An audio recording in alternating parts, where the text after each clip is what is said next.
이 시편 136편은 이스라엘이 그들의 3대 절기 때마다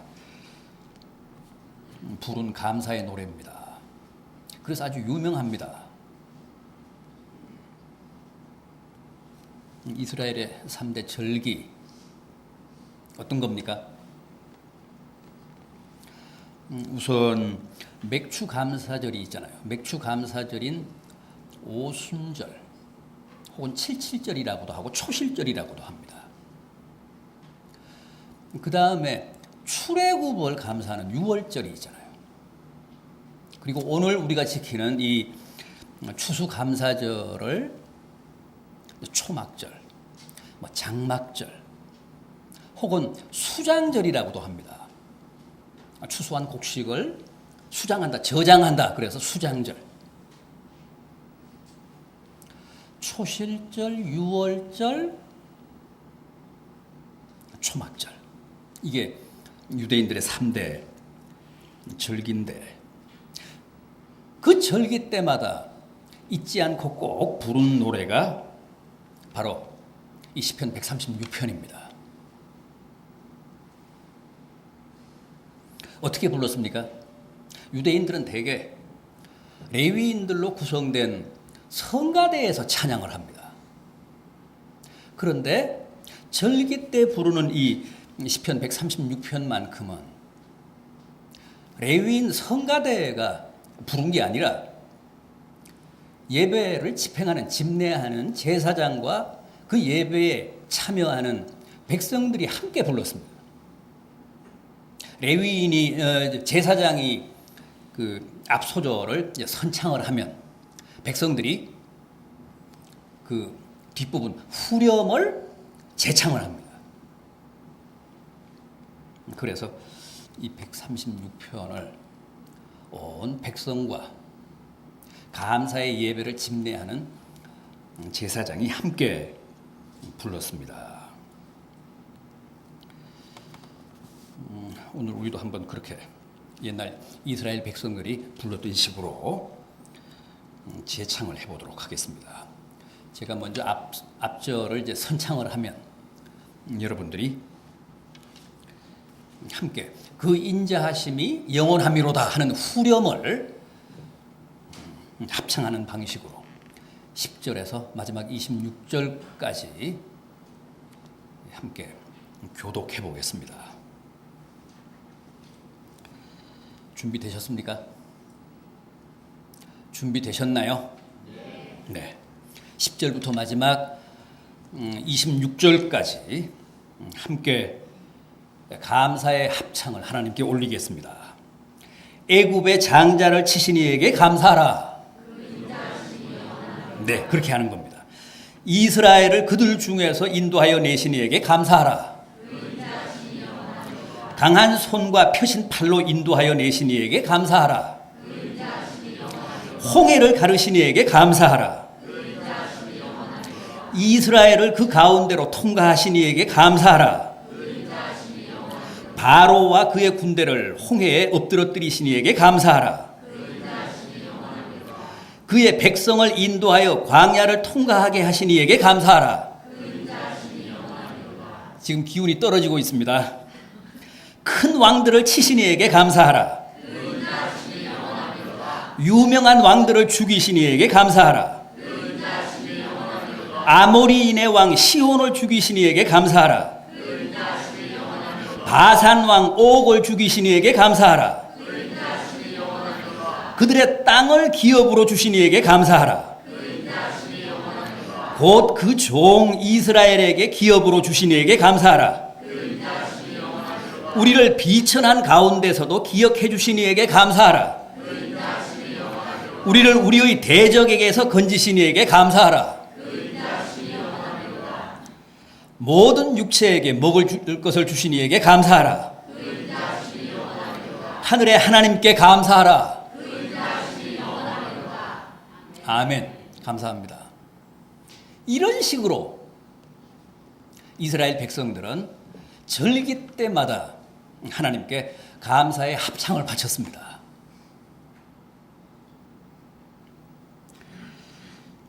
여러분 보시다시피 우리가 함께 교독했다시피 이 시편 136편은 1절부터 마지막 26절까지 하나님께 감사하라는 명령이 나옵니다.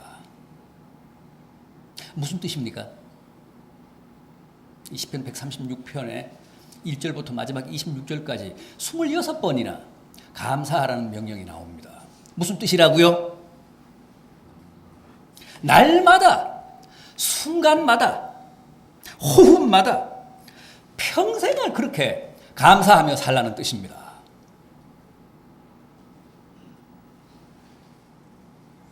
뭘 그토록 감사하라고 합니까? 매절 감사하라고 했는데, 날마다 순간마다 평생 그렇게 감사하며 살라고 했는데 뭘 그렇게 감사하라는 겁니까? 먼저 출애굽입니다. 출애굽을 감사하라는 거예요. 10절 보십시오. 애굽의 장자를 치신 이에게 감사하라.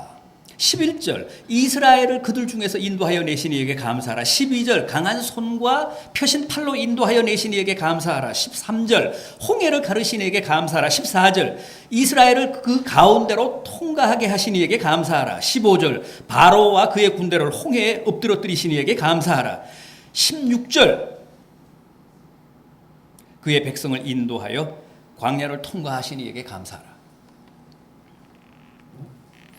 이것은 다 출애굽에 대한 감사입니다. 출애굽에 대해 감사하라는 명령입니다.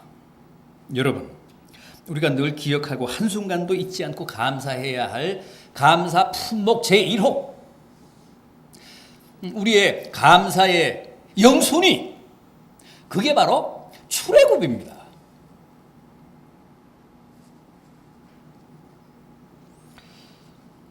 오늘 우리도 다 출애굽한 사람들이잖아요. 그거 인정하십니까? 우리가 지금 출애굽을 안 했다면, 우리가 지금 예수 믿지 않는다면, 주님이 우리를 애굽에서 불러내시지 않았다면 우리가 뭐 하고 있을까요? 어디에 있을까요? 당연히 지금도 애굽에서 종살이하고 있겠죠. 세상 노예로 살아가고 있겠죠. 마귀의 하수인도로 살고 있겠죠.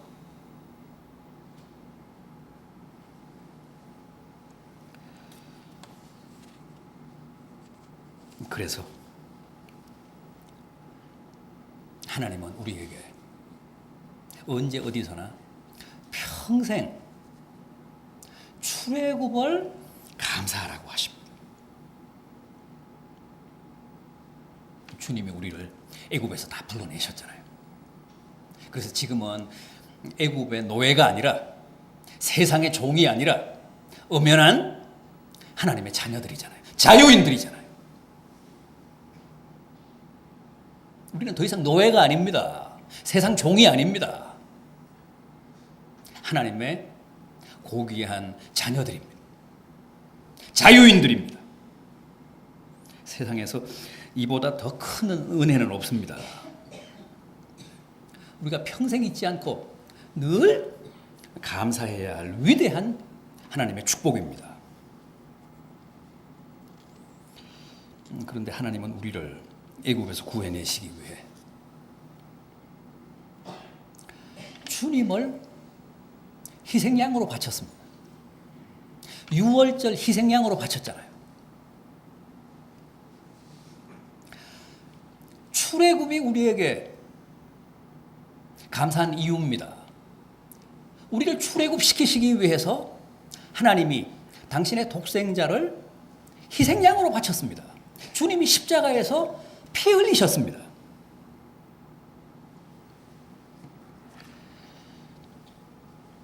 이스라엘 백성들이 애굽에서 탈출할 때 어떻게 했습니까? 유월절 때 어떻게 했죠? 어린 양을 잡아서 그 어린 양의 피를 문 임방에 칠하고 문 설주에 칠했잖아요.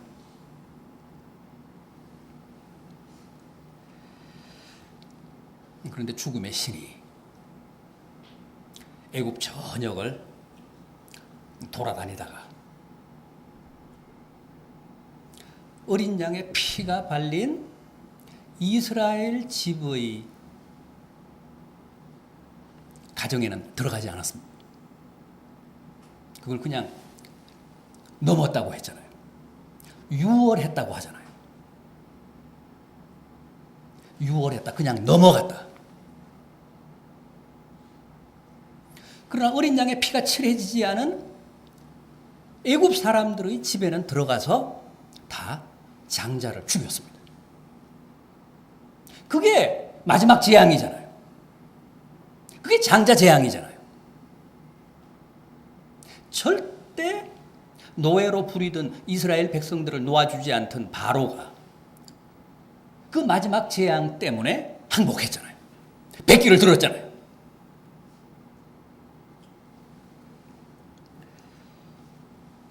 그래서 출애굽을 기념하며 감사하는 절기가 바로 유월절입니다.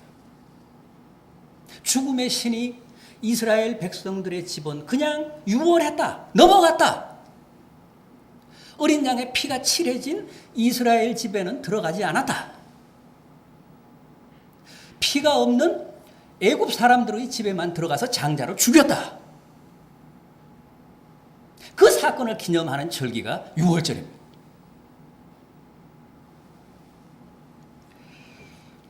지금 여러분들 가정마다 아마 푸른교회라는 교회가 문에 붙었을 겁니다. 사실은 그 교회가 중요한 게 아닙니다. 우리 눈에는 안 보이지만 여러분들 집 문에는 다 어린 양의 피가 칠해져 있습니다. 여러분들의 이마에는 우리 사람 눈에는 안 보이지만 죽음의 신이 보면 압니다. 다 주님의 피, 어린 양의 피가 칠해져 있습니다. 그래서 죽음의 신이 우리는 다 어떻게 한다고요? 그냥 넘어갑니다. 유월합니다.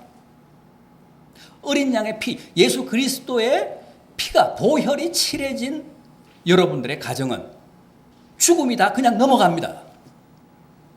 유월합니다. 출애굽의 은혜와 축복이 왜 소중하냐 하면 지금도 죽음의 신이 우리를 계속 넘어가기 때문에 그렇습니다. 여러분들의 가정에 어린 양의 피가 칠해져 있고 여러분들의 이마에 어린 양의 피가 칠해져 있어서 죽음이 우리를 치지 못하고 죽음이 우리를 지배하지 못하고 그냥 넘어갑니다.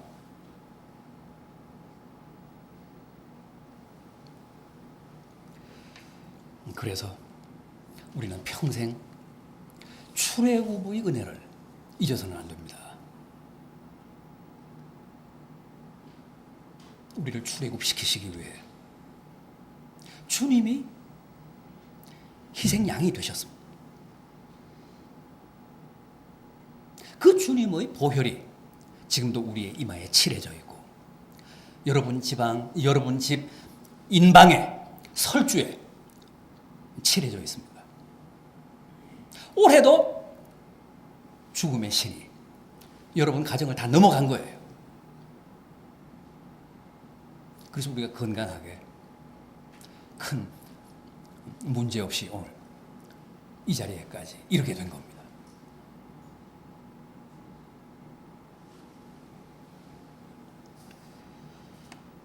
사탄의 눈에는, 마귀의 눈에는 다 보입니다. 우리 눈에는 안 보이지만 누구에게 보혈이 칠해져 있는지, 어느 집에 주님의 보혈이 그 문 인방과 설주에 칠해져 있는지, 그 집에는, 그 가정에는, 그 개인에게는 범접하지 못합니다. 그냥 넘어갑니다. 우리가 평생 살아가면서 많은 은혜를 받고 축복을 누리지만은 가장 이 원초적인 하나님의 은혜와 축복, 출애굽의 은혜, 절대 잊으면 안 됩니다. 출애굽의 은혜는 6월절 때만 감사하면 되는 게 아니고 늘 감사해야 합니다. 순간마다 감사해야 합니다. 평생을 감사해야 합니다.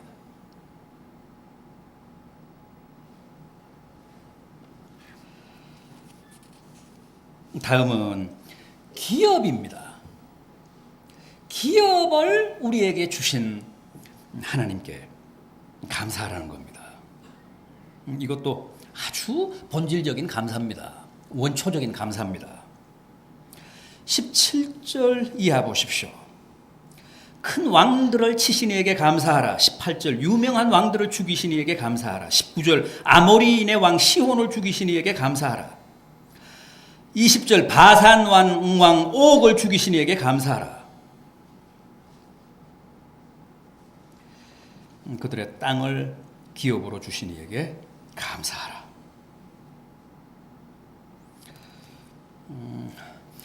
이 사람들은 다 가나안 원주민들의 왕입니다. 이들을 모조리 제압하고 척결하고 가나안을 정복하게 하신 하나님의 은혜에 대해 감사하라는 겁니다. 21절, 22절이 다 그런 말씀입니다. 22절 그 종 이스라엘에게 기업으로 주신 이에게 감사하라. 여기서 말씀하는 기업은 무슨 중소기업, 대기업이 아닙니다. 뭡니까? 유업이라는 뜻입니다. 상속이라는 뜻입니다. 오늘 우리에게 약속된 유업, 오늘 우리에게 보장된 기업, 뭡니까? 영원한 가나안인 천국 아닙니까? 당시 이스라엘 백성들에게는 기업, 유업이 가나안이었습니다. 가나안에 있는 원주민들의 왕을 다 제압하고 그 가나안을 유업으로 받게 하신 하나님께 감사하라는 겁니다. 오늘 우리에게는 천국입니다. 천국이 우리에게는 젖과 꿀이 흐르는 영원한 가나안 유업입니다. 우리에게 약속되고 보장된 기업.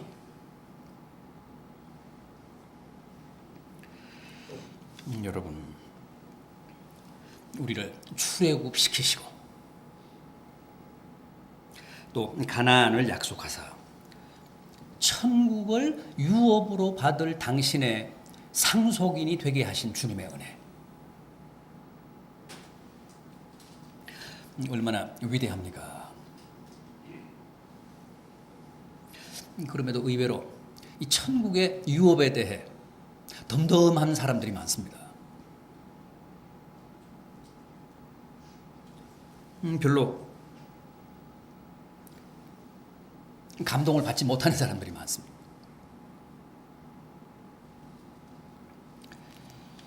여러분, 우리 기독교는 누가 뭐라고 해도 천국 가자는 종교입니다. 기독교에서 천국이 빠지면 그야말로 시체입니다. 아무런 의미가 없습니다. 천국의 유업 때문에 우리에게는 소망이 있고 천국의 유업 때문에 우리는 고된 현실을 견딜 수 있습니다.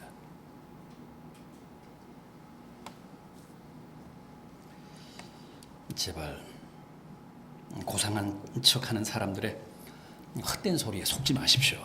어떤 경우에도 천국을 걸고 도박하지 마십시오. 아무리 어려워도 아무리 가난해도 팥죽 한 그릇에 천국을 팔지는 마십시오. 세상에 그보다 더 어리석은 사람은 없습니다. 천국에 소망이 없는 사람은 보면 압니다. 완전히 김 빠진 맥주입니다. 전혀 신앙생활에 힘이 없습니다. 마지못해 죽지 못해 신앙생활을 합니다.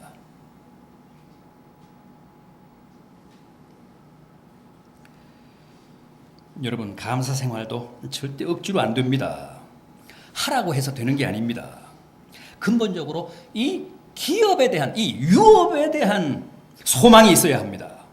가나안에 대한 확신이 있어야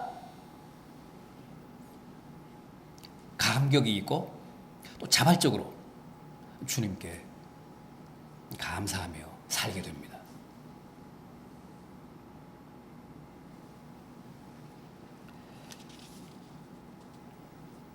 요즘은 부모들도 돈이 있어야 재산이 있어야 자식들에게 무시당하지 않고 버림받지 않고 대우받고 공경받는다고 합니다. 그게 사실이죠. 그게 현실입니다. 가진 것 없는 가난한 부모들은 자식이 찾아오지도 않고 명절이 돼도 인사하러 오지도 않습니다. 그러나 재산이 있는 부모들은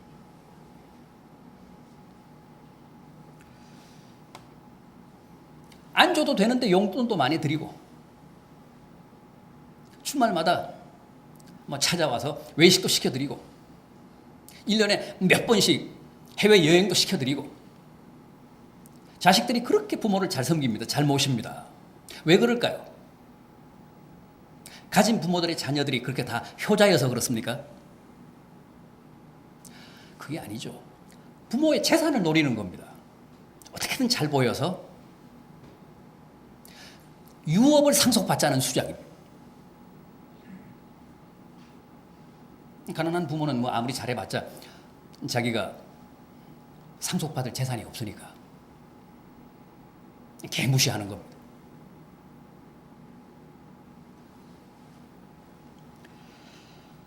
그런데 우리에게는 재산 정도가 아니라 천국의 유업이 보장되어 있습니다. 세상에 이보다 더 위대한 유산은 없습니다. 천국의 유업을 어찌 부모의 해사를 상속받고 부모의 막대한 재산을 물려받고 부모의 땅을 승계받는 일과 비교할 수 있겠습니까?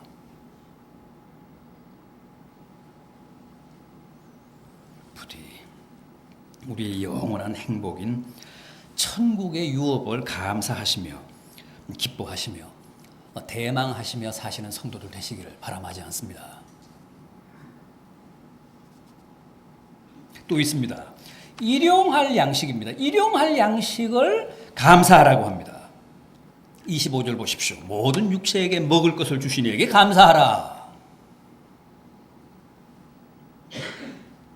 출애굽에 대해 감사하고 가나안이라는 유업에 대해 감사하고 다음은 일용할 양식을 주신 데 대해 감사하라고 합니다.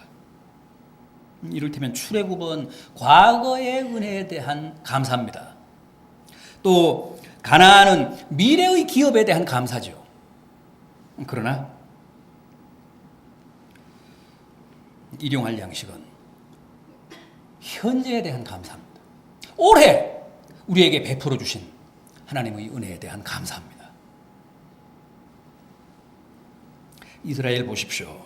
출애굽해서 가나안에 들어가기까지 광야에서 40년을 살았습니다. 어떻게 살았습니까? 광야에서 농사 지었습니까? 아니면 홍해에서 낚시했습니까? 아니면 시내산에서 사냥했습니까? 아닙니다. 농사 지은 사람 없고 무슨 낚시한 사람 없고 사냥한 사람 없습니다. 그런데도 40년 동안 그 불모지 광야에서 누구도 굶어 죽지 않았습니다. 헐벗어 죽은 사람 없습니다. 얼어 죽은 사람 없습니다. 목말라 죽은 사람 없습니다. 어떻게 해서 그랬을까요? 다 하나님이 먹이시고 입히셨기 때문입니다. 하나님이 만나를 주셔서 먹었습니다. 하나님이 메추라기를 주셔서 고기를 먹었습니다. 하나님이 생수에서 샘이 솟게 하셔서 반석에서 샘이 솟게 하셔서 생수를 마셨습니다.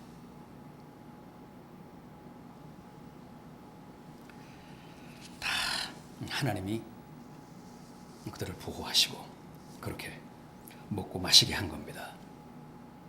심지어는 이 옷도 헤어지지 않게 하셨다고 했습니다.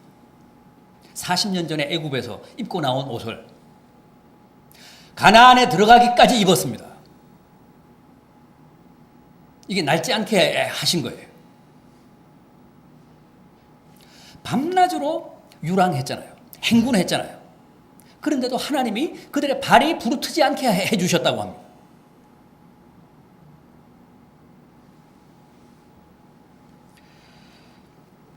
광야 자녀 생활을 하는데 필요한 모든 것을 하나님이 공급해 주신 겁니다. 여러분, 우리도 마찬가지입니다. 하나님의 은혜로 올해도 우리가 굶지 않고 헐벗지 않고 살아왔습니다. 하나님의 은혜로 목마르지 않고 필요할 때 음료수 마시며 여기까지 온 겁니다. 하나님은 결코 우리를 줄이게 하시지 않습니다. 날아가는 새도 먹이시고 들의 백합화도 다 입히시는 분이, 그래 당신의 자녀들을 굶기시겠습니까? 목마른 상태로 그냥 방치해 두시겠습니까? 그렇게 하시지 않습니다. 우리는 하나님의 은혜로 굶지 않고 또 먹고 마시며 하나님의 은혜로 헐벗지 않고 이 연말까지 온 겁니다. 하나님의 은혜로 부도나지 않고 파산하지 않고 실직당하지 않고 올해도 이 감사절까지 온 겁니다. 이게 보통 은혜입니까? 아마 여러분들은 그렇게 말씀하실 겁니다. 아닌데요. 우리 남편이 뼈 빠지게 벌어와서 우리 가족이 먹고 산 건데요. 제가 그렇게 해석하면 안 된다 그랬죠. 그렇지 않습니다. 오해하지 마십시오. 하나님이 남편을 통해, 가장을 통해 우리 가정의 모든 필요를 공급하신 겁니다. 하나님이 남편의 체면을 생각해서, 남편의 권위를 생각해서, 남편이 우리 가정의 머리니까 남편을 통해서 돈을 주신 겁니다. 남편을 통해 양식을 주시고 입을 것을 주신 겁니다. 남편을 통해 마실 것을 주신 겁니다. 그렇게 해석해야 정확합니다. 그게 옳은 이해입니다. 여러분, 남편 잘 아시잖아요. 남편에게는 그런 재주가 없습니다. 집에서 새는 바가지 바깥에 나가면 안 셉니까? 교회 생활 첫 보면 압니다. 그 사람이 어떻게 사회생활을 할지. 하나님이 악착같이 따라다니시면서 커버 플레이를 해주신 겁니다. 실수하지 않도록, 실패하지 않도록, 좌절하지 않도록, 저 밑바닥으로 추락하지 못하도록. 그렇게 해서 남편의 주머니에다가 생활비를 찔러주신 거예요. 그걸 자기가 벌어왔다고 가족들 앞에 내놓는 겁니다. 그렇게 이해하시고 그렇게 해석해야 맞다는 거예요. 그래야 우리가 감사하게 됩니다.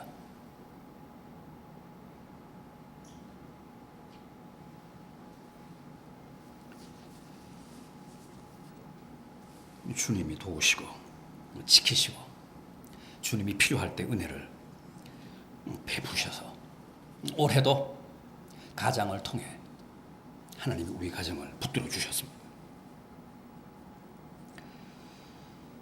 자, 오늘 다시 한번 우리가 날마다 순간마다 쉬지 않고 감사해야 할 원초적인 감사의 조건들을 마음에 깊이 각인하시기 바랍니다. 출애굽을 감사하시고 천국의 유업을 감사하시고 일용할 양식을 감사하십시오.